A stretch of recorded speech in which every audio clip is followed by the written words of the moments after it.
Bonjour tout le monde. Hello everyone, and welcome. Thank you for joining us today. My name is Les Perot, and I'm the editor-in-chief of Policy Options, the digital commentary site of the Institute for Research on Public Policy. Before we begin, I want to acknowledge that while we are gathered on a virtual platform, the IRPP is located on the unceded traditional lands of the Ganyong-Gayaga Nation. Their members are recognized as custodians of these lands. This area has been a key trading network for Indigenous people long before European contact, so it's a particularly appropriate place for us to have our discussion today. We honor our Indigenous friends' enduring connection to this land. In our work as a think tank, researching social and economic policy and the nature of the federal community, we recognize that many policies have been and still are causing great harm to Indigenous communities across this country. Today, we are working to mobilize the knowledge, experiences, and voices of Indigenous peoples through dedicated research, fellowships, and publications related to Indigenous realities and directly involving Indigenous people. We'll get started in just a minute, but while people are joining the conversation, I'll just hand along a few notes. There will be a question and answer period following our discussion today. You can ask your questions through the live chat in the Q&A module at the bottom of your screen. Les questions en français seront également bienvenues. Nous les traduirons au besoin au fur et à mesure que nous les utilisons. Please note that despite our best efforts, we won't be able to answer all the questions. So please try to keep them short and to the point, and we will try to get to as many as possible. The webinar is being recorded, and a link to the recording will be sent to you shortly after the event. If you have any further questions or comments following our discussion today, please send them to events@irpp.org. Now to the topic at hand. For the past week or so, Policy Options has been running a series of articles on the state of international trade as we've entered this new era of global security and insecurity. Since the 1980s, people in Western industrialized economies have been told that the future for peace and prosperity lies with free trade and with less government intervention. And since the end of the Cold War, we've often been told that the inevitable trajectory was towards greater, friendlier relations with some of our traditional adversaries, such as Russia and China. And it seems like a lot of that has changed in the past several years. That's enough from me, I think, for now, because you're waiting to hear from our experts who actually know more about all these topics. So let me introduce them. Jörg Broschek is a professor of political science and Laurier Research Chair at Wilfrid Laurier University. He specializes in economic policy in the context of federalism and multi-level governance. Hello, Jörg. Laura Dawson is the executive director of the Future Borders Coalition, an organization dedicated to making the Canada-US border work better for travel and trade. She is also the former director of the Canada Institute at the Wilson Center in Washington. Hello, Laura. Patricia Goff is a professor in the Department of Political Science at Wilfrid Laurier University with a special interest in the politics of trade.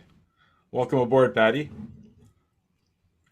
Patrick Leblond is the CN Paul M. Tellier Chair of Business and Public Policy and Associate Professor in the Graduate School of Public and International Affairs at the University of Ottawa. Welcome to you all, and thanks for joining us. Patricia, I'll start with you. In your article that led off our series last week, you described how the big economies are breaking into new approaches in how they approach or how they balance trade and security and how they set their priorities. And there seems to be a gulf between how big countries and economies like the EU are handling it and smaller places like Canada. I guess maybe you could start by telling us, how did we get here, and can you describe these shifts and how they've sort of unfolded? Sure, thank you. So I found it helpful to think about it in this way, how different countries and different blocs like the European Union are responding to these shifts. And I would say it's not just balancing trade and security. There are actually several priorities that are requiring our attention at the moment, and we've got to figure out how to balance them. I guess the way that I've been thinking about it is that every era has sort of a particular constellation of events, developments, circumstances that essentially determine our political and economic priorities. Then these priorities in turn have an impact on trade policy, on what's possible, what's desirable in trade policy. And this era, in my mind, is no different. So if we think about the particular constellation of events, circumstances, development, a number of things come to mind. So of course, from a geopolitical standpoint, the war in Ukraine, the evolving US-China rivalry. But of course, this moment has been, we're still dealing with the aftermath of the pandemic. We are watching the rise and continuation of a populist movement. We are dealing with the evolving impact of climate change, challenges associated with technology, and so on. So these events, circumstances, developments, in my mind, provide the context for then thinking about our priorities, which are shifting. Not only are they shifting, but the nature of some of these priorities is changing. Just to give you a sense of what I'm thinking about here, obviously the challenge of technology could be a new priority. Climate change is not a new priority, but it's demanding attention in new ways. Something like security, of course, is not new, but how we're thinking about it is new. We're, by necessity, adding in that economic security notion to a greater degree, or we should be. So if we've got this set of circumstances and it's shifting our priorities, the question then becomes, where is trade in this landscape? If security and climate change and all of these other priorities are now top of mind again or in new ways, where is trade liberalization in this list of priorities? And I would argue that individual governments are trying to figure out just that question. And this is where this little conceptual tool comes in handy for me. In some countries, I would argue, we're seeing trade liberalization move along a vertical axis. In other places, we're seeing it move along a horizontal axis.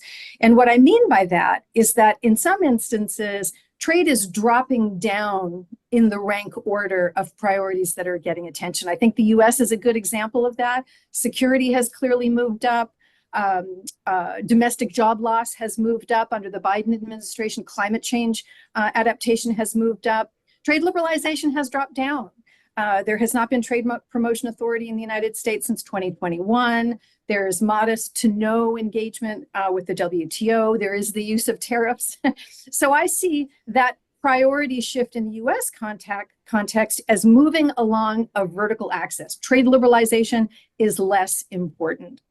I see the EU moving along a horizontal axis. In the EU, there seems to be an explicit effort actually to keep trade liberalization, negotiation of trade agreements top of mind, simultaneous with actually thinking through climate change mitigation, security concerns, and so on. So in the EU, I see this priority shift moving along a horizontal axis. And of course, then the question that looms for us is, what's happening in Canada? Are we moving along a vertical axis? Are we moving along a horizontal one? Have we even tipped our hand in that direction? Personally, I can't see another alternative, but moving along a horizontal axis, we have to keep trade in the mix. But that horizontal axis is fraught. It's not without challenge. It requires trade-offs and compromises. And I think that's where some of the policy insights that are coming from my colleagues will help us to understand where Canada might go, could go, should go. Jorg, one of the old new things that that the world is one of the elements on that list, I think that Patricia just mentioned, is industrial policy. You wrote a piece for us this week about how industrial policy is making a comeback and Canada seems to be being left behind. I'm old enough to remember when industrial policy was very closely associated with communism and you know, or planned economies and that sort of thing. And it was kind of a dirty word or a dirty term when I was studying political science in the 1990s or the 80s and 90s, I guess. What has happened to bring back industrial policy, Jorg?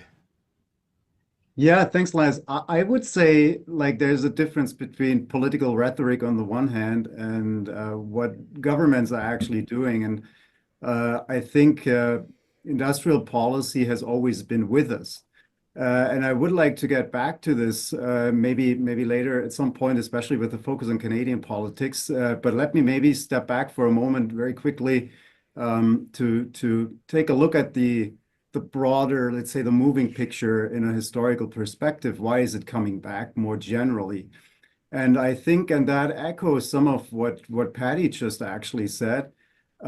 We are obviously in an era that historically is I wouldn't say unprecedented, but it is a new era. So things are changing very rapidly, and some would call it a critical juncture, maybe like a moment in time where we can really sort of set the main parameters of how we are thinking about policy in general, and industrial policy plays an important role here. Why?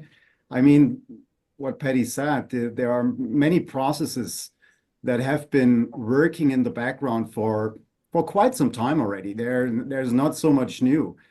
Climate change to me is obviously the most important one because it has such profound implications for so many other areas, and it is quite related to things that are happening right now, like for example, supply chain disruptions, the problems we are facing with democracy, not only globally but also from within, and more generally the changing global world order.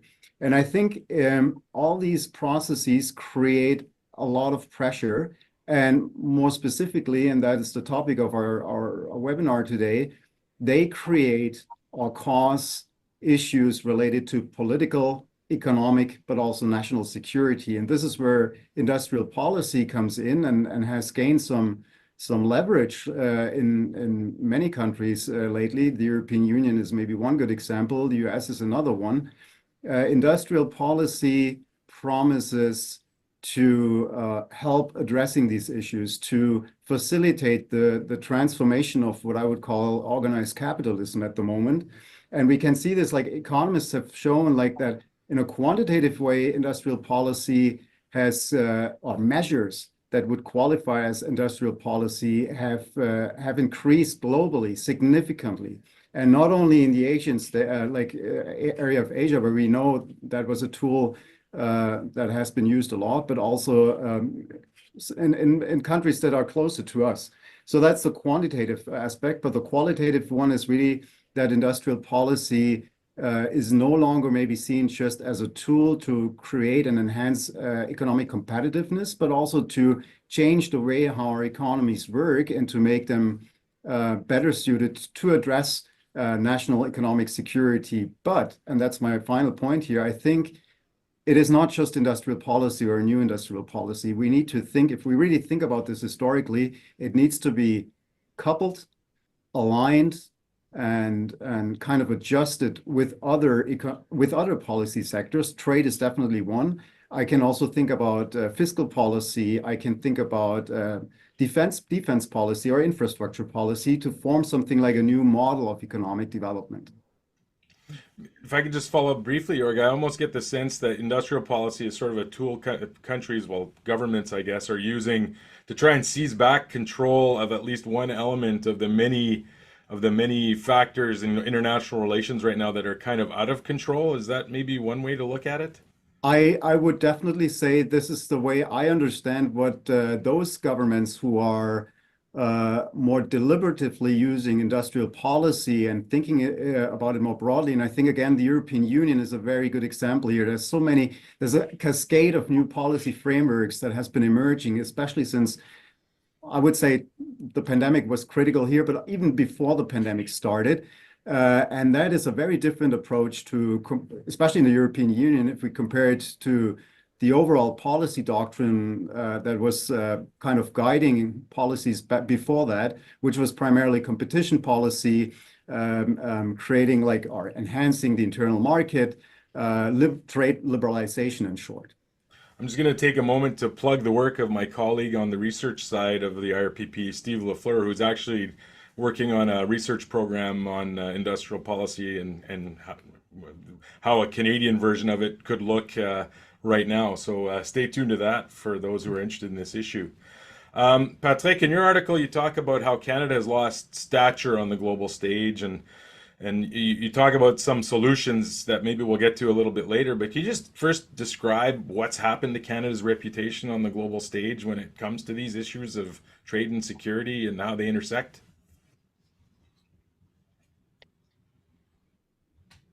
Sorry. Thank you, Les. I mean, part of the issue is that, we've just, as other economies have grown, we've become relatively smaller and less significant. I don't want to say insignificant, but certainly less significant. And I think also the fact that we're relatively smaller, that we can't contribute, and certainly have not been able to contribute much on the military side. We know how much the cuts since the 1980s have, the effect that that has had. Then economically, we're also kind of suffering right now in terms of our productivity, and certainly, in this game of industrial policy, in this game of trade protectionism, it's hard for Canada to be a winner. We win much more when there's free trade, when there's liberalization, when there's multilateralism. And certainly in the last decade or so, it's been much harder. And also because those changes have happened, Canada and our policymakers and businesses have been much more kind of reactive to what's happening, right?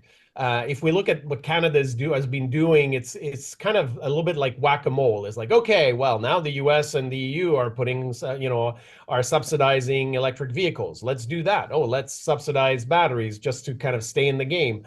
Oh, well, now, they're putting tariffs. Well, let's put tariffs on electric vehicles. Oh, okay. Well, now that China is threatening our canola. Well, how are we going to deal with that? So, and we haven't had a coherent strategy really to say, okay, well, how are we going to deal with this world where there's more closure, there's more fragmentation? Yes, there are some increased economic risks, both for the world, both for us. And instead of we've been waiting there, and it's very difficult to have influence if we don't bring much to the table, right? If the US or the EU turns to us and they say, okay, so how do we deal with China? Like we don't have a China strategy. Of course, when there was the two Michaels, we were very careful because we didn't want to make the situation worse.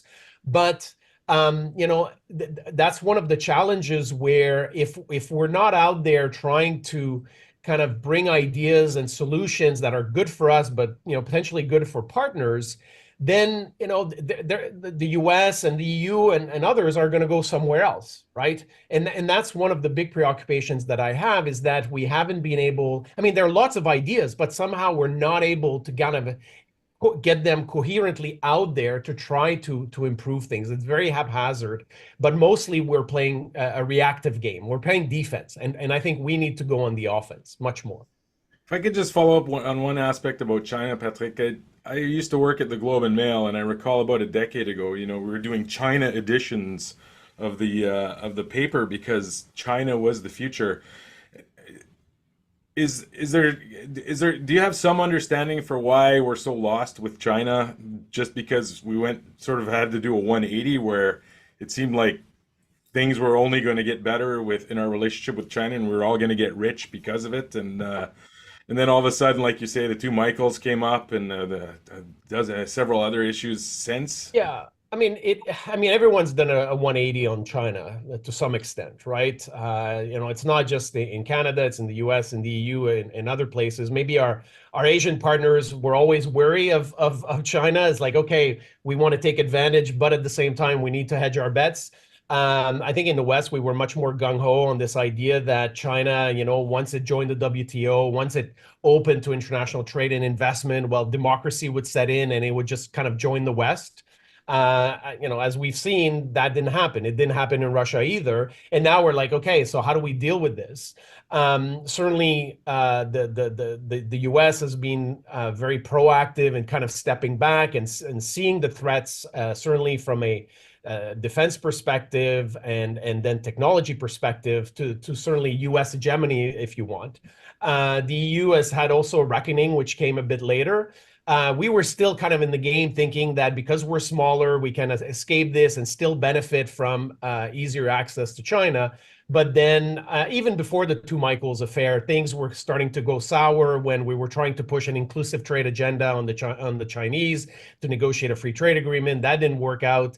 And then, yes, with the Meng Wanzhou Two Michaels affair and everything else that has been happening, public support for any kind of, strong engagement with China is not there, and right now I think the idea is like we don't want to rock the boat because we do have economic interests. We have a lot of businesses, whether in natural resources, agriculture, that benefit from trading with China. So we're trying to not rock that boat. At the same time, we're trying to protect ourselves and kind of be in line with what our partners are doing.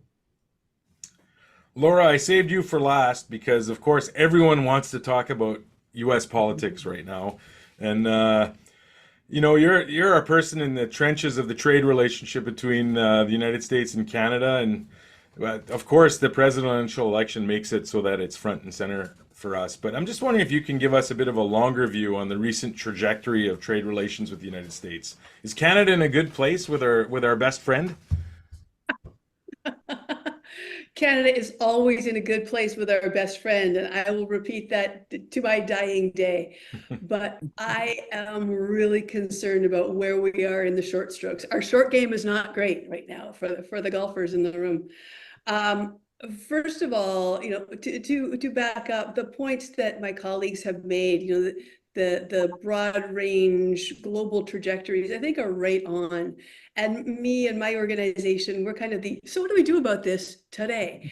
And that's a challenge. So to grab three of the major points that I think are really persuasive in where Canada is vis-a-vis whoever is the next president, we are number one in what I would call, if not a post-trade agreement era, then a post-tariff era.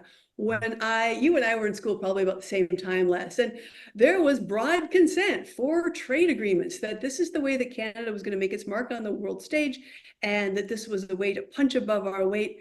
And we had really restructured our economy in favor of that and made the big bet. And so retrenching and national protectionist production really is not something that Canada can do anymore. So we are very much at a disadvantage when everybody else rolls up the drawbridge and goes for domestic focused industrial policy, because we bet big on external relations, and in particular those regional, Canada, US, Mexico.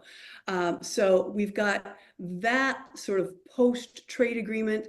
We've got a post-tariff situation. In those early days, we were making great gains because average industrial tariffs were so high that reductions across the board would show very significant increases in our trade and exports, et cetera. Now that we've eaten up, like Pac-Man, all of those most of those tariff gains and left only the really entrenched ones in place, we've got to go down in the weeds on the non-tariff barriers, on the technical rules, on the regulatory cooperation, on those really important but really difficult things to go after, whether that's in the agriculture sector, automotive, et cetera. Those things are hard to do, and God bless Anita Anand for trying to do that.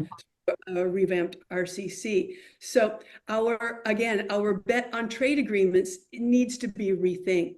And then we didn't count on China. We didn't count on that big giant trade monolith interfering with our best laid plans. And so when it comes to the United States, we are in a situation where across the board, left and right, both of them agree that they don't like trade agreements very much, and they are much more oriented to industrial policy. And whether they call that anti-China, anti-unfair traders, or whether they call that bringing jobs back to the heartland, it amounts to the same thing. And if you are the nearest trading partner to the United States, if 77% of your exports go to the United States, 66% of your GDP is tied up in trade, you are really over a barrel. And so left and right Harris and Trump, not a good situation for Canada. And it's not just the elections, which always have trade in the crosshairs because it makes a good talking point, but it's also going into this USMCA CUSMA review in 2026, which could really shake things up. Hopefully, it doesn't involve a renegotiation of the deal. Heaven forbid, not a collapse of the deal. But as soon as you start spooking investors with this possibility that things, investment and manufacturing in Canada, not so secure right now, they start to flee. They go to the other side of the border, the most secure hub. Remember political science class, 1994, hub and spoke. We're back there again, and the hub is doing very well. Thank you very much. So not so great for Canada. So specifically with Harris and Trump, Trump is very challenging, very unstable, and I'm coaching my words because I have a lot of American members and I have members from all sides. But the greatest chance of global instability is through a Trump presidency, definitely. Harris appears to be a steadier hand on the wheel, definitely. But then back that off to trade, what are you going to get? With Harris, you're going to get more of the same. It's going to be much like Biden 2.0. It's going to be the Sullivan Doctrine. It's going to be bringing jobs back to Main Street. But again, if you are Canada, Main Street does not include Canada because Canadians don't vote in US election. So now instead of having rules-based agreements, which just are sort of a set it and forget it for liberalized trade, we end up with a situation that every sector, every issue must be litigated separately. We have to go looking for exemptions to Buy American, looking for exemptions to Inflation Reduction Act, and looking for exemptions. And everyone says, oh, Canada, we meant that to hit China, not you. Sorry about your luck. But they will not exert any political capital in order to reel that back for Canada. So that's what we're looking at with a Harris presidency. With a Trump presidency, highly unstable on the global level. I mean, that keeps me up nights, but more likely to follow a moderate Republican trade orthodoxy, which is where many of his advisors have come from, which is where, Robert Lighthizer cut his teeth. Bob Lighthizer, the former USTR, now probably Treasury Secretary, but still their idea was US makes the rules and we do the best when we exert our rules over everyone else. And in 1994, Canada said, yeah, we're good with that. We'll change our rules now. And so with a Republican trade policy, there's going to be really nutty stuff, that 20% tariff, things that are going to come out of left field over X, over tweet. But generally speaking, looking back on what we saw with the last NAFTA review renegotiation, Donald Trump, once he put his stamp on there and said, yep, we're going to rename this and it's going to be the best darn trade agreement anyone's ever seen, the actual content of the agreement is not bad. It's pretty moderate. It's much better than it could have been. So it's this weird headspace where Trump trade policy could actually be better for Canada, but there's always the chance that, he gets his finger on the nuclear button. Yeah, that's a difficult balance to strike when you're talking about the global possibility of chaos, I guess, versus specific trade issues. The difference between Republicans and Democrats that you described, that's not new, is it? It's something that's been around since the first free trade agreement, if I'm thinking correctly. Is that true? Maybe Laura and maybe Patrick, if you have a view on that, you could follow up too. Yeah, I would say the one thing that's more pronounced now than the first trade agreements is there was a lot of broad-based support across the board for a Republican trade policy under Reagan, under the Bushes. You didn't have to worry about the far right of the party. They were more oriented to social concerns and lower taxes, and as long as you satisfied that, you were okay. Now with the sort of J.D. Vance approach to foreigners everywhere are out to get us, That is a different flavor. We started seeing that in the Tea Party, but it's really kind of blossomed as an anti-trade, anti-foreigner mantra within the right wing that we didn't see before. The left wing was always, not so much they hated foreigners, but they had a lot of obligations to domestic labor, domestic concerns, etc. And so all this reaching out to foreign markets was just not that palatable to most Democrats. And even, Bill Clinton, he voted against the NAFTA until he was able to put the environmental side agreement in there. Obama tried to champion the Trans-Pacific Partnership, and it was a really awkward fit because all of his anti-trade cronies were like, wait, what? We're in favor of a trade agreement now? Huh. So it's always been difficult for the Democrats, and combined with the right wing doubling down, the MAGA doubling down on foreigners, I think it's a uniquely toxic situation. Patrick, before I get you to weigh in, I guess I'll just add an element of sometimes people like me who have a layperson's view of the economy and trade and that sort of thing, we think it's just a matter of the art of the deal. We just have to make a deal and then, all will be rosy on the trade front. And I think what Laura just talked about and what you've talked about in your piece and both in your earlier comments, it's way more complicated than that, isn't it? There's all these competing things that have to be weighed against each other. Well, I know Patty wanted to respond in part to this, but just quickly on the deal. Well, if, for a deal to be made, you have to have something to exchange, right? You need leverage to make a deal. Otherwise, it's a one-way deal. And as we know, based on the conversation that we've had so far, a lot of, trade agreements are highly complex issues, but any kind of economic policy issues, that's everything is connected in a way, right? So you might make a deal in one area, but then you have to make a deal in another area often. So and that's part of the challenge, and I think that's why there is a need certainly on this side of the border to have a much more coherent understanding and strategy as to how are we going to handle these things? How are we going to make these deals? What do we bring to the table? What can we bring to the table? What kind of leverage can we get? And so far, I haven't really seen much of that. Certainly from our policymakers, it's been much more kind of, again, a reactive process. And so I think that in that sense, there has to be much more pro-action.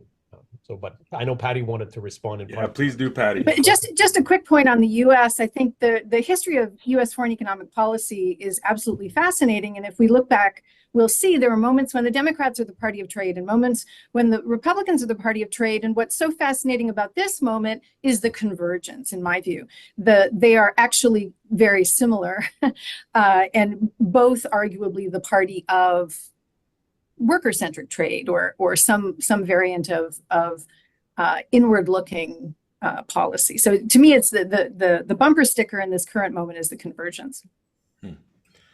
Jorg, speaking of parties of trade, I was interested in a point you made in your piece about industrial policy, and that while it hasn't been, it's sort of the policy that dare not speak its name for has been for a long time. You make the point that they actually, even the most free trade and free market oriented governments in Canada have engaged in some level on industrial policy. Can you describe some of that? Yeah, again, as I mentioned earlier very briefly, I think industrial policy has always been there.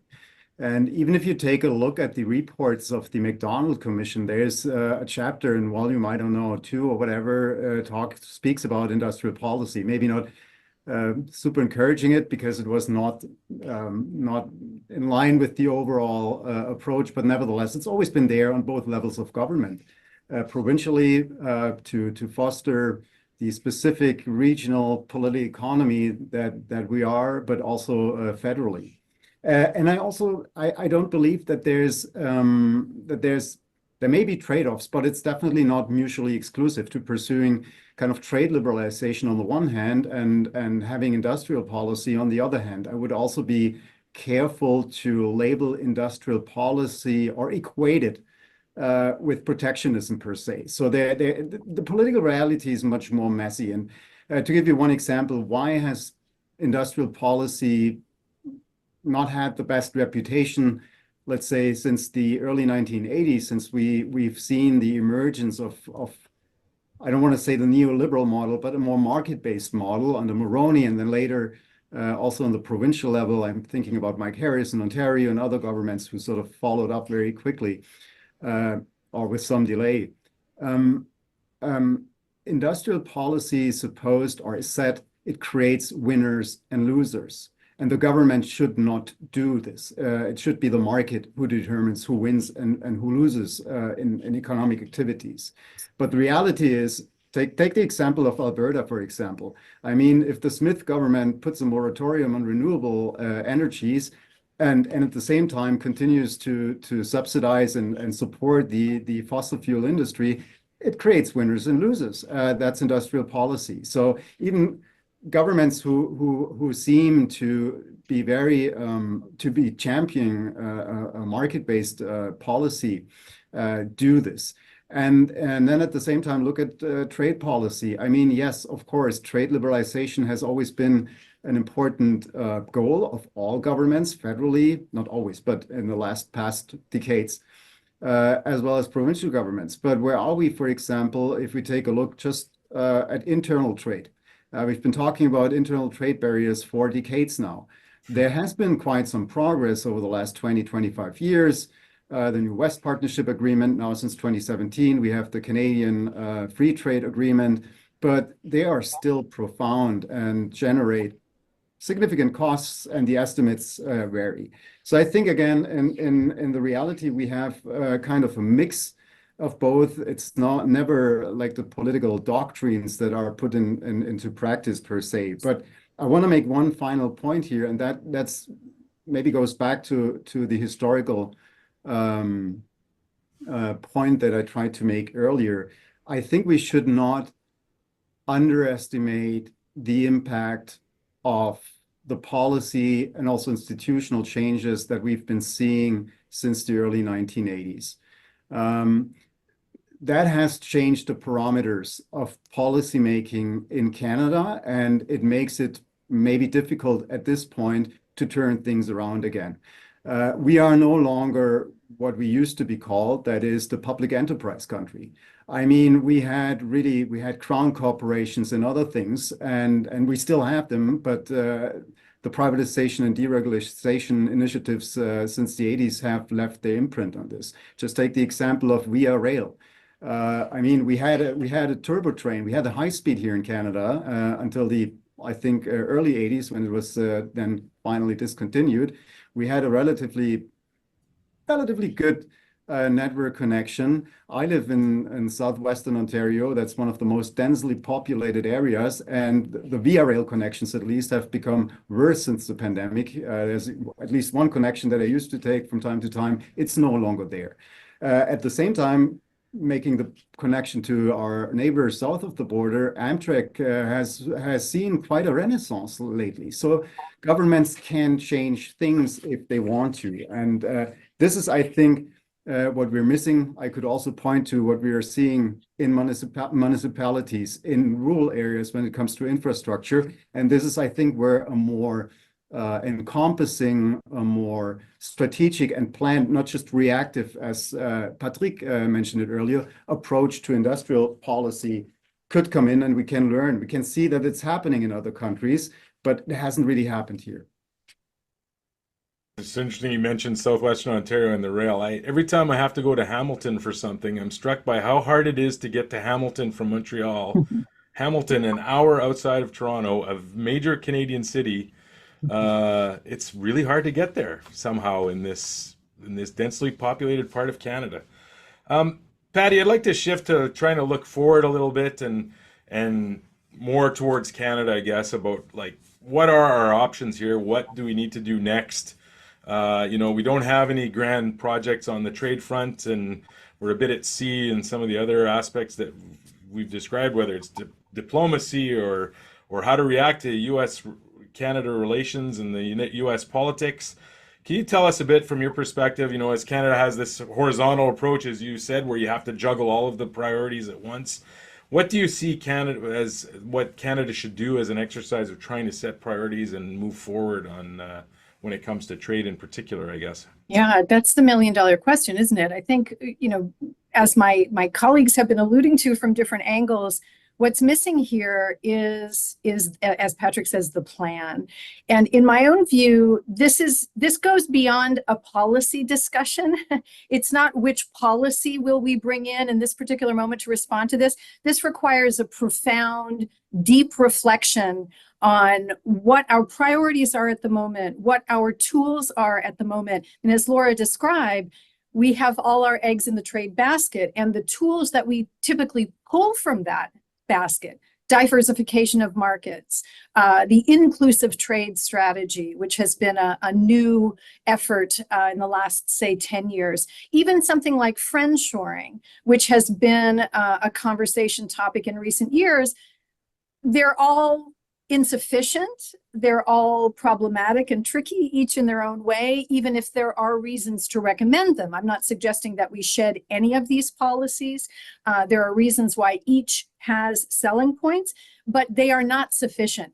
Partly because they are policies, partly because they're all in the trade basket, and partly because they don't take us toward this deeper reflection that actually would allow us to step back. Jorg mentioned the McDonald Commission. We've had different moments in our history, and I'm certainly not the only one. We're not the only ones to be thinking about this. A number of commentators in the last couple of years have called for this, that we need to have an all hands on deck, deep reflection about what the next 5, 10, 15 years in Canada can look like. That means a serious reflection on what we're willing to compromise and give up, what we're not willing to trade off against certain demands, perhaps from our biggest trading partner and so on. So that conversation is not going on to the degree that it needs to, and I can't see how we can solve these problems and move through this era successfully without it. Jorg and Patrick, in both of your pieces, you had some fairly specific and ambitious ideas about next steps, but I'm going to flip to Laura next, just because there's specific things that we've had to do recently with our relationship to the United States, and you touched on some of it, but I'm really remembering like one of the major accomplishments, I guess, of the Trudeau government was the early navigation of the first Trump era, where there was sort of an all hands on deck approach where, if I'm remembering correctly, you had provincial premiers and mayors of cities and business leaders and all kinds of people from different sectors all targeting their own sector and making outreach attempts into the United States. Are we going to have another full court press like that? Is that what has to happen next with regards to the U.S. relationship specifically, or do you see even something broader and more ambitious that has to happen? Yeah, I certainly hope so. And I would go with broader and more ambitious, but it's also a machinery of government issue that a lot of decisions have to be made in Ottawa and in provincial capitals. So as I alluded to in my first comments, Canada, to just maintain the status quo, let alone thrive, to grow, needs to be much more active in its advocacy on an issue by issue and region by region basis. So much of what we're going to be doing is going to be dependent on looking for exemptions to U.S. actions, U.S. industrial policy. One of the challenges that we have is that we don't have people to do that. We have a great trade commissioner service, and we have great consuls general and the embassy in Washington. They're terrific, but what is their job? Their job is to sell more Canadian products in the United States and attract more US investment to Canada. Nobody is out there telling those US businesses, US legislators, community leaders, this is how much we buy. This is how much we have invested in your community as companies, as regions, as trading partners.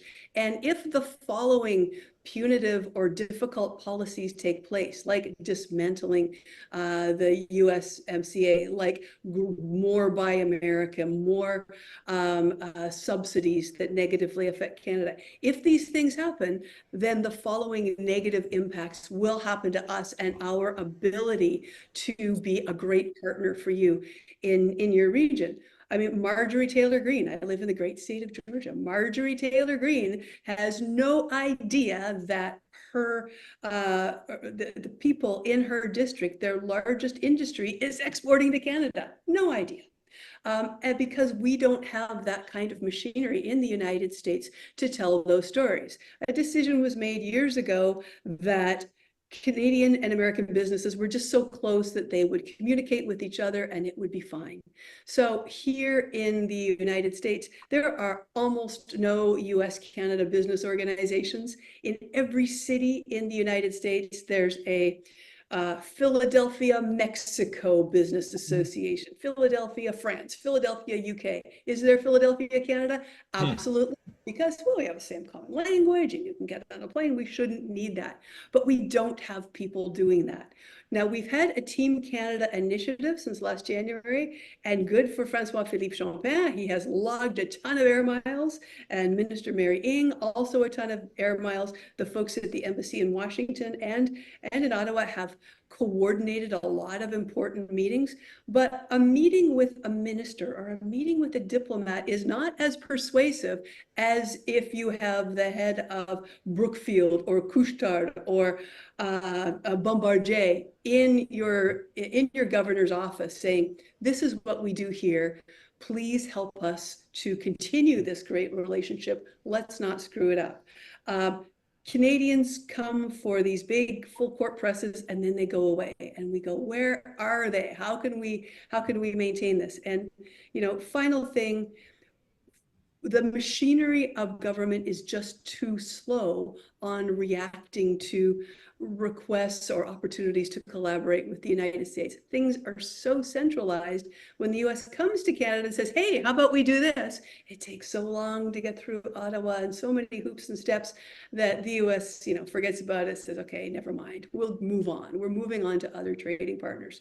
So we need to really rethink how we engage with the United States, finding the things in which there's a lot of synergy, a lot of interdependence. Another think tank, not you, but somebody else, has got a Matter More campaign, and that's great. You know, identifying things like security and critical minerals and energy, where there's a lot of that synergy. But unless we're doing something with it, unless we can get permits approved for critical minerals, etc., it matters less. I'm curious, Laura, what is that export from Georgia to Canada? It is, well, there's lots of them because Georgia is actually a pretty diverse economy. So there's fintech and there's a lot of like furniture and carpeting and auto products. But Marjorie Taylor Greene is exporting tractors. Ah, there you go. I'm just going to look off to my second screen here for a moment. I just wanted to remind our listeners and viewers that they can weigh in with questions in the bottom of the screen here. We have a few coming in, but we would always be happy to entertain some more. Jorg, I'm going to flip to you now because you and Patrick had some fairly specific ideas about what should happen next, what needs to happen to move Canada forward. So do you want to tell us a bit about what you see as a couple of the major steps Canada should be taking? Yeah, maybe first I'm starting with the problem that something did not happen. In politics, timing matters a lot. So it is crucial when you seize the moment, and things can be much easier at one point in time compared to another one. And I think the big problem was really that we had this moment. There was a real critical juncture early in the pandemic. Remember when people talked about building back better and all this stuff? There was a lot of talk and also concerns, of course. Some people were concerned that the pandemic would be used to hijack, used to hijack something and introduce other policy. But I think the problems were all on the table, and that was the moment where the federal government could have really exercised leadership, bringing major stakeholders together in this very moment. And really follow through rather than just like having another throne speech with outlining some things. And then in the budget, there were some follow-ups here, money for the provinces, money for the municipalities, for active transportation or whatever. That is, and I mentioned, quote in my piece, Policy Options, founding editor Tom Kent, who when I was here as a PhD student from Germany, I had a chance to talk to in the early 2000s. He called this back then sugar daddy federalism. That was Paul Martin's approach. After the debt was consolidated and the federal government had money to spend again in the late 90s, they gave it out, like bypassing the provinces at some point and just giving something here and there. So this unfortunately didn't really work to get this major kind of big project started. And that is unfortunate. That being said, I would nevertheless say the federal government did a lot of good things. So there were important policy innovations. Laura mentioned a lot what happened in trade policy, and navigating this super crucial or fragile period with NAFTA was a great accomplishment. I want to also highlight, of course, the carbon tax. That's not industrial policy per se, but in a carbon tax, or putting a price on carbon, is a key backbone of a new economy that needs to be coupled with industrial policy and trade policy. And others do this, like the European Union is doing this. Achim Hullemann talks about this in his policy options paper, what it means for Canada if a future government would abandon the carbon tax. It would not necessarily help us to make things cheaper, especially when we talk about products that come from the European Union. So I think there was a moment and that wasn't seized. However, and that's how I want to conclude on a positive note, history is always open. And although we think politics is always, looking for short-time incentives, the electoral cycles, etc., we know as political scientists that it is possible to govern for the long term, to borrow from a book title from Alan Jacobs, a colleague from University of British Columbia. It is possible, and it has happened in the past in Canada, that governments proactively engaged in major projects. So there's actually an opportunity, although the conditions are bleak. And in my piece, similar to what Patrick, and we independently highlighted this, and Patty mentioned it as well, it comes down to one missing piece is really something like what was called in the past a royal commission. And I think not only because it could help, that's important, to help governments to form something like a more coherent, encompassing, multi-pronged approach, but also, and I think that's also too important to keep in mind, these royal commissions in the past had a profound impact on political discourses. They shaped larger debates. And I think that would have been so important to make sure new policy initiatives can be sustained over time, rather than experiencing this backlash that we're seeing now, often, unfortunately, based on very, very cheap political rhetoric without much policy substance behind it. Oh, you're muted, Les. I knew that would happen to me at some point. Patrick, do we need another McDonald Commission? Is that the answer?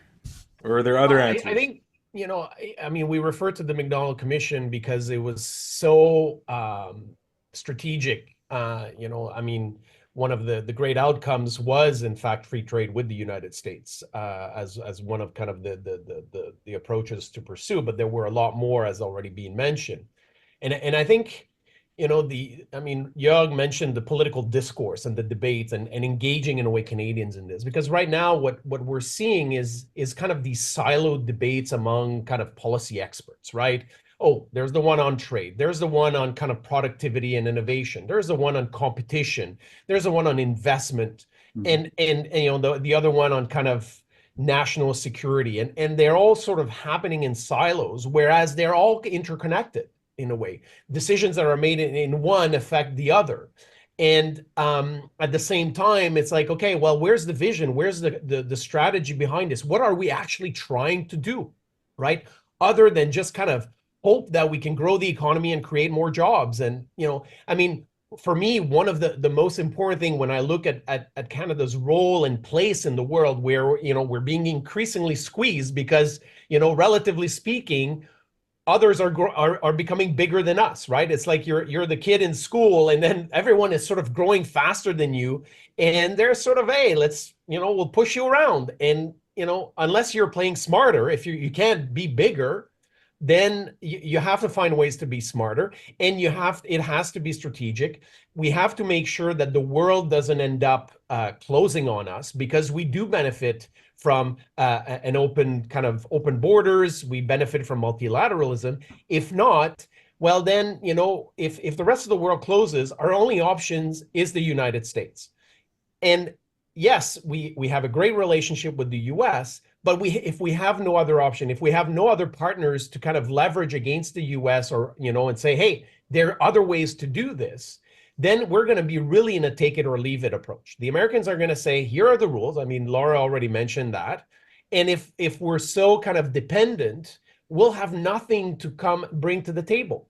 And we'll just say, okay, because we need that access for our economic survival. So when we talk about economic security risk, that's a major one for me, is that we're going to become more dependent on the US if the rest of the world closes in on us. So we have to think in those strategic terms. How do we keep those borders open? How do we keep the US engaged with the rest of the world, where it doesn't turn completely isolationist, right?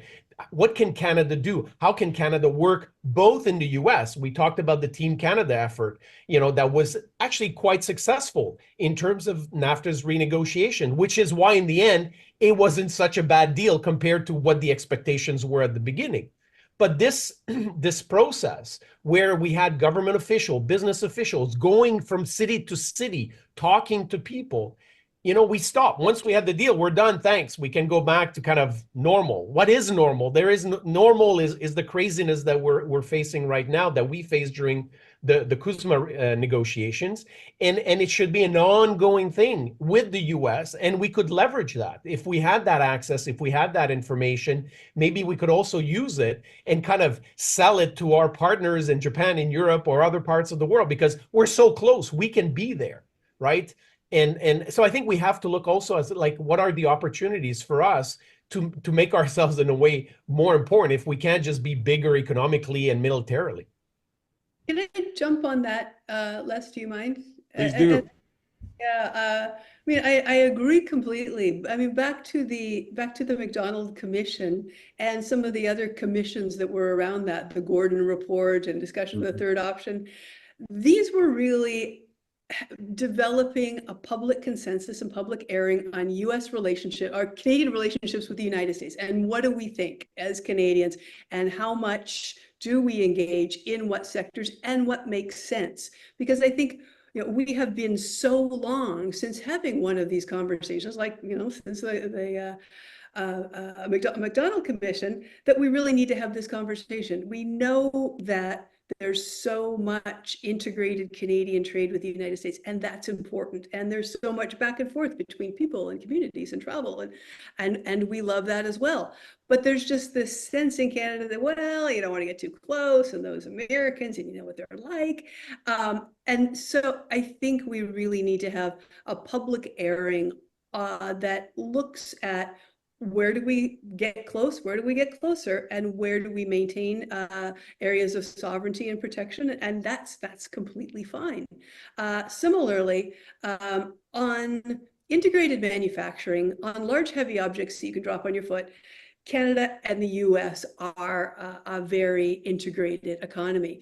But what we haven't talked about, and what is so very important, is services, digital services, all of the things that you can't drop on your foot, but are an increasing part of Canada's value added, and something that Canada really can diversify to other non-US markets with, as long as the domestic house is in order to both support development of these new technologies and products, and also to have a domestic policy framework that both lets you buy them, sell them, and use them at home. I'm going to take this moment to pivot to the first audience question, because it touches very much on what you just mentioned, Laura. The question is from a person named Munzungu Zayedo. Given the emergence of the fourth industrial revolution, which I believe refers to the modern economy, automation, and the future of the data-driven economy, how will Canada be strategically positioned to mitigate emerging technologies which can inform a data-driven 21st century industrial policy. Maybe I'll just reformulate it slightly, Jorg. What does a 21st century industrial policy look like in this era where electrons are increasingly the basis of the economy, where rather than the heavy objects Laura mentioned earlier that we normally think of as trade? Well, that's a big question again. Like for me, and it's an important one for sure. My sort of take on industrial policy was pretty much informed primarily by security issues. And I'm not saying there are no security issues here, but I think the Industrial Revolution, or the question how can we position ourselves here, comes from a different sort of background. And this background, I'm here talking from KW, Kitchener-Waterloo region, and we are considered to be North America, so Canada, Silicon Valley, or whatever. There's different labels here. So there's a lot going on here in the regional level, and governments are working together. We have Communitech here. It's a huge sort of kind of framework organization that tries to sort of attract talent, to attract venture capital, all of that. So there's a lot going on here, and you can already see this has different levels of government involved. However, again, what the problem is, this would have or should be part of a larger encompassing framework. What's happening now is the provincial Ontario government from time to time comes by, from time to time different cabinet members from the federal government coming by, highlighting how important everything is. But what is lacking, and providing support, no doubt about this, but what is lacking is this overarching strategy. And then, for example, the other stakeholders come in, and I want to highlight here mayors, for example, and also, although maybe not specifically here, indigenous communities. We've been talking about this for decades. I remember I was still a PhD student back in Germany, came to Canada for the first time in the early 2000s, and I read this wonderful How Ottawa Spends It. It was a great series published with Carleton University School of Public Policy and Administration. And there was the 20th anniversary edition. Roger Gibbons, who passed away earlier this year, had a great article on Canadian federalism, and he outlined clearly we need to engage now to adjust Canadian federalism to the realities of the upcoming 21st century by including municipalities and indigenous stakeholders. And especially here, again, a lot of this is happening on the regional level. That would be a good case. Why is the FCM, for example, not an ongoing part, at least one representative of intergovernmental meetings? They should be. There should be a regularized intergovernmental framework that has a spot for leaders from the municipal or regional level, for example, and that could help institutionally to facilitate this transition. Patrick, I think you have an eye on Quebec like I do. I guess you probably have an answer to Jorg's last question.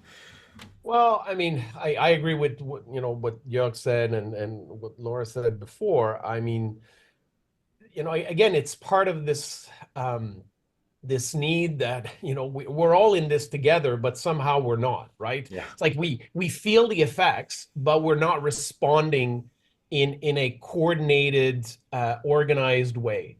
And I think that's the big problem, right? If we talk about the digital, the data-driven economy and all these things, yeah, it's great. But in the end, a lot of it is actually to what happens on the ground. It's not, it's not so much the data and the digital nature of it. It's the infrastructure, right? How do we make sure that, outside the major cities, people actually don't live in a 3G world? Because right now, if you're in a 3G world, you're not able to take advantage of this fourth industrial revolution. I mean, anyone who's found themselves in their phone with 3G trying to access their emails, you can't. It's very frustrating.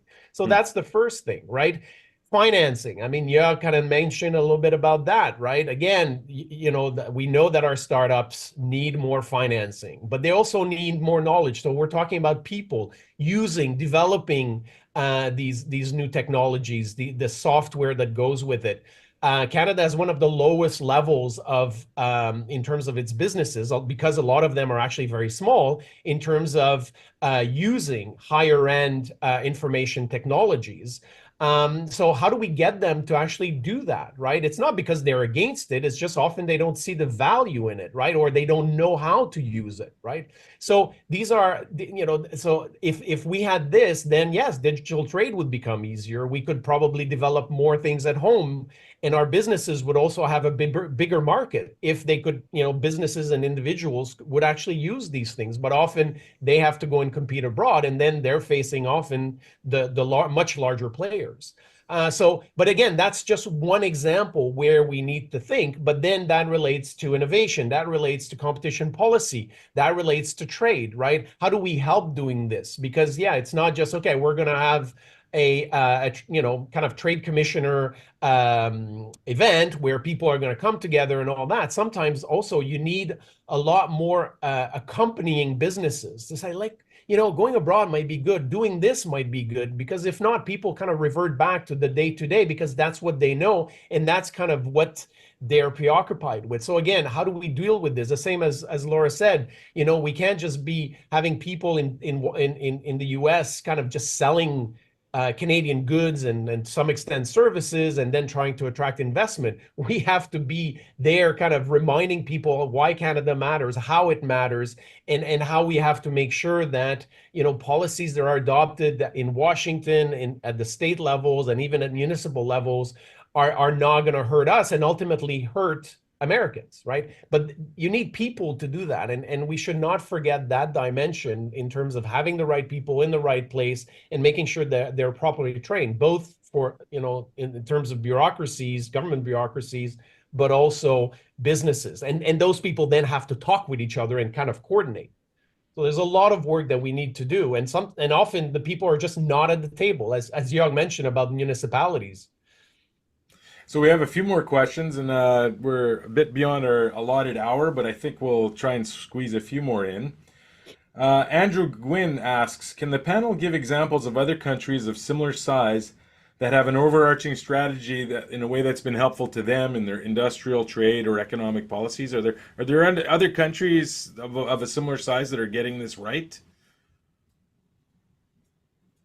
Well, I mean, I can start with, if you look at South Korea and Japan. So Japan, for instance, under former Prime Minister, well, now deceased Abe, they developed this whole idea of the free and open Indo-Pacific, right? So for them, again, for Japan, realizing obviously China's growth and China's expansion in the South China Sea and other parts in a way of the Indo-Pacific, the fear for Japan is that all of a sudden, if China controls all this, and the Japanese economy could ultimately suffocate, right? It would depend. So how does a country like Japan make sure that that doesn't happen, right? It's got to work with partners in Southeast Asia and South Asia, even in some cases with China, engaging with China to try to make sure that the Indo-Pacific remains open. And that means militarily, that means economically, that means financing infrastructure,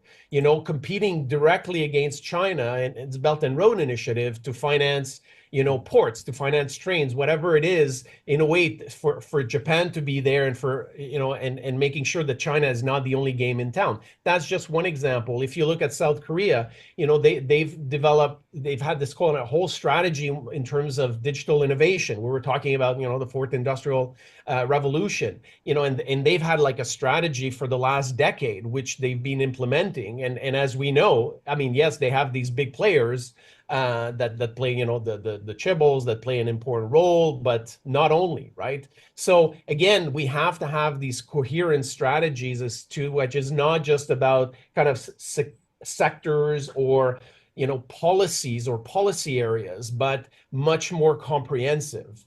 And right now, we're just not equipped to have that, which is why this idea of some kind of royal commission that, yes, it might take time, but instead of playing whack-a-mole as we react to what's happening in the rest of the world, well, maybe that would set us on a better path going forward. Doesn't mean that we can't do the kind of short-term stuff day to day. That's also important, but we need to be thinking, beyond next year's election or, the election in the US in 2 months. And I think, to use another unfortunate animal metaphor beyond whack-a-mole, We are also, we're the frog in the gradually warming water. Things are pretty comfortable in Canada. We're enjoying this warm bath. And without a crisis to focus the mind, we're not mobilizing, we're not organizing, we're delaying and putting off till tomorrow. And the countries that are doing better are those that see an imminent threat or live next door to an imminent threat. And so, of course, South Korea, Australia, New Zealand, they always have to be out there skating, always have to be advancing their interests, both offensively and defensively. And a good example of that is the significant increase in velocity, in aggressive trade promotion that the UK has been putting on since Brexit. I mean, here in the US, we see UK diplomats and trade missions every single week pushing something because, again, the comfort of the EU is gone and it's UK going it alone, and they're feeling the heat. Speaking of the UK, one interesting question from Paul Bailey that I'll summarize quickly is whether or not, given the rules-based international order is being challenged by Xi and Putin, should Canada be pursuing some sort of free trade arrangement with other liberal democracies? Like, obviously we have our relationship with the United States, but should there be a new alliance made with Mexico, the EU, UK, Japan, Korea, some of the countries that have been mentioned? Should this be something on the agenda? Well, And we I don't- already have free trade with all those countries, Yeah. so Right. that's not really the issue. Again, the issue is addressing the areas of common concern, which is maintaining a sort of rules-based international order, open borders. Those are areas of common concerns because if borders close, all these kind of middle powers or countries are going to suffer. So how do we work together to prevent that from happening? Because that means we need to then deal with the Americans, with the European Union, with China, to make sure that they don't end up kind of hitting each other on the head and then saying, okay, well, we're just going to close down because we have these big economies and we can do what we want. And then everyone else will just have to kind of pay to play and that's it, right? But that means also for us, Canada, is what do we bring to that table? To the UK, to Japan, to South Korea, to the Australians. What is it that we bring? If we don't have any ideas, if we don't have any solutions, we're not going to bring, again, the military. We're not, yes, economically a little bit, but we need a lot more. And right now, certainly our political and policy leaders have not been able to have this kind of coherent approach, at least from my perspective. So, like, there's been lots of examples of trade clubs like Mercosur. We can find these groups of like-minded countries that got together and did absolutely nothing. But I think the way that I would slice and dice that question is, again, back to what are things that Canada can be doing that are in our interest, but also in the US interest that we can build some leverage to. So that reminds me of the old free trade area of the Americas, 1999, where it was trade and democratization, trade and institutional reforms. And to a certain extent, although the agreement wasn't successful, the movement was somewhat successful. Now we see in the United States there are Republicans who are like, well, can't we do this again? Can't we bring some countries into the NAFTA, Central America, and sort of reward good behavior for democratization and rule of law, etc. But another area that's, I think, easier to focus on is one of the US's most significant problem is the global migration crisis and the surge of peoples that they've been dealing with primarily at the southern border. But it is not just the US problem alone. It's everybody's challenge to manage both push factors and pull factors. So there have been meetings of US and its allies, the Los Angeles Protocol, I think it's called, that includes Australia, Canada, and others, saying, okay, how are we going to manage push and pull factors? Who's willing to step up and assist the US with resettlement options, with processing, with managing rule of law and immigration? So I think if there's a reason for these good guys clubs, and that includes Canadian interests and not just being good guys, I think it's a viable proposal. Patricia, maybe I'll get you to give us the final word on this, whether there's a free trade umbrella that should be expanded, or if there's somewhere other direction you'd like to take it. I saw you raise your finger a moment ago. Well, just on this issue, it to me, two things. I mean, one, we continue to negotiate trade agreements, and for certain sectors, they could be very valuable. So again, we don't want to toss them out. But I think the question to me raises just how limited the influence is that accompanies a free trade agreement. Because as Patrick said, we often boast that we are the only G7 country that has free trade agreements with every other G7 nation and the EU. And yet we've had the conversation here today that we've had, which is we are smaller, we are feeling vulnerable. What do we do? And so to me, that raises the very important question of whether some of our resources need to be mobilized on a diplomatic front to do outreach that is not strictly about trade agreements, but to do diplomatic work that can have an impact on our influence in other ways. I think we're going to have to leave it there. Thank you all for such a great discussion. I've learned a lot here today.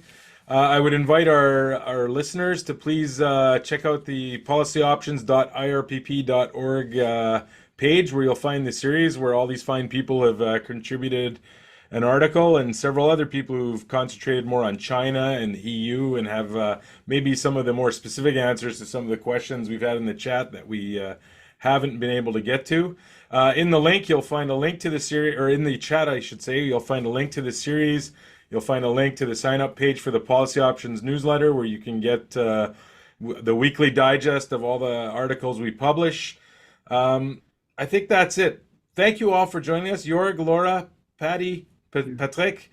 Merci beaucoup d'être venu. Thank you. Thank you so much for your time on the series and on this discussion. Thank you. Pleasure. Thank Thank you. you. Thanks. Bye.